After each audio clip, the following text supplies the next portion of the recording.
I wanted to give this a try. That is a spotted molly. He been in my tank for a week. You see that algae right there? That's where he lives. He lives right there by those two old frag discs with algae on them. And I have not seen him peck one time.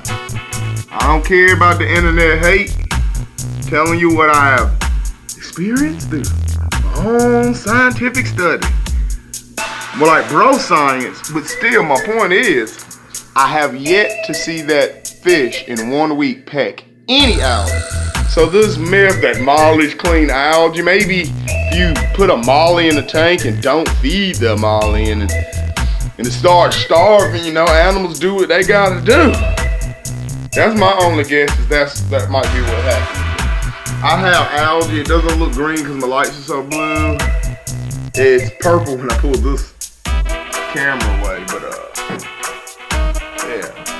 Downs is doing good. The clowns are doing good. All my snails and crabs seem to still be alive.